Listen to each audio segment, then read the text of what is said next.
We're here at the Emergency Operations Center at the Central Fire Station, and with me again is Max Sesterly, who is the Stormwater Manager for the City of Hot Springs. Hello, Terry. Hi, Max. We have often talked about emergency communications, but this time is different. That's right. And we're going to be talking about the transition from Code Red to CivicReady, our new system. That's correct. So when is this transition going to happen? So just as a reminder real quick, for those that aren't signed up to Code Red is our reverse kind of 911 system to get city messages out to our citizens. We're transitioning from Code Red to CivicReady on October 15th of this year. Does everybody need to register for the new system? Yes, they do. Even those that are currently registered with Code Red will need to re-register for the new CivicReady system. So how do people register? Well, there's a few ways, Terry. The preferred method is to go online to www.cityhs.net and register. If you do it that way, you can log in and actually go back at a later time and change your information or your choices. Another way to register if you don't have web access is 517733. Just simply call that number and one of our friendly staff will answer and help you through the setup process. So no worries for those without internet access. That's correct. We'll get you hooked up. Excellent. Is the program free of cost? And how does the cost compare to the previous program? Sure. There's no additional cost to any of our citizens. They're already kind of paying for a small portion of this from their stormwater utility fee, which is $3 per month. Just a few pennies of that go towards this program. The cost savings for the city is great. We're saving about 50% of what we were paying before to Code Red. So what are some of the new features of this system? Sure. Well, can I just show you? Absolutely. All right, let's look. Okay. So the first thing you'll do is go to our cityhs.net webpage. You can go to the How Do I option, scroll down to sign up for CivicReady.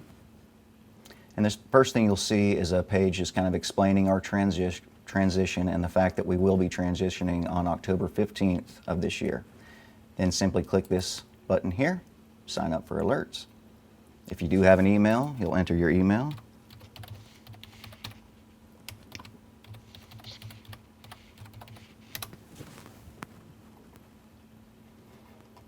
And as you can see, I've already signed up, so this kind of simplify things. But some of the options you'll have here that we did not have with Code Red is, first of all, you can choose the time that you would like to receive the messages. So, for instance, if you don't want to receive something after 10 o'clock, you can say simply only between the hours of 6 and, say, 9 o'clock. You can also specify what time you want to receive certain messages. So emergency alerts, you may want to receive those 24 hours a day. But weather notifications, perhaps you only want to receive those at night when you're sleeping. You'll put your name in. If you choose to receive text messages, you'll enter your text number, your voice number, which are normally going to be the same.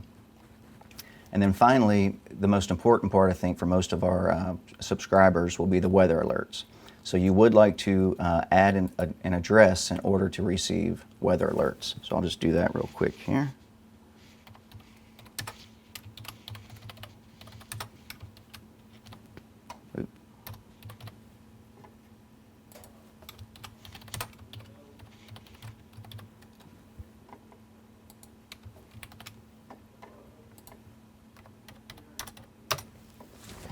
Now, at the very bottom, I'll ask you to show the address on map, just to verify that they are putting you in the right spot, because when you receive these weather alerts, you will receive them only if you are in the path of a weather threat.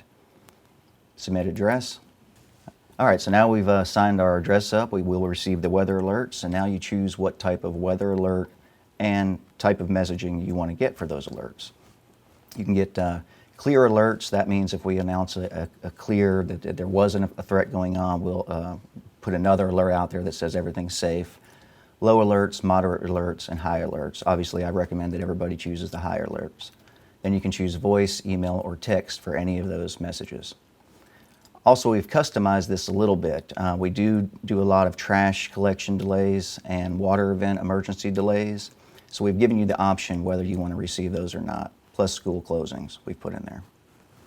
Then the weather alert types. We have many, many more options with the weather alert types than we did with Code Red. Blizzards, earthquakes, flash floods, severe thunderstorm warnings, tornadoes, tropical storms, winter storms, any kind of threat you could possibly think of.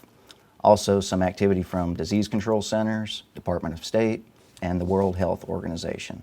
All of these are new features that we did not have with Code Red, but we now have with Civic Plus. You simply hit save and sign out, and you're all good to go. Now, one thing I should note is that if you go in to change any of your information, we just discovered this, you'll receive an email that you must confirm before those changes will take hold. So you'll notice a neat feature that we have here besides the sign-up page. The new feature with Civic Plus is we have more of an interactive presence with our Emergency Operations Center.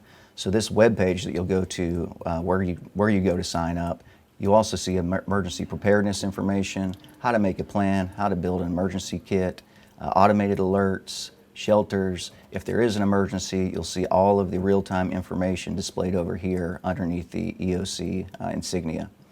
There's also blogging abilities where even you as a citizen can come in here and update the public on situations you may be going through at that time, and even upload pictures.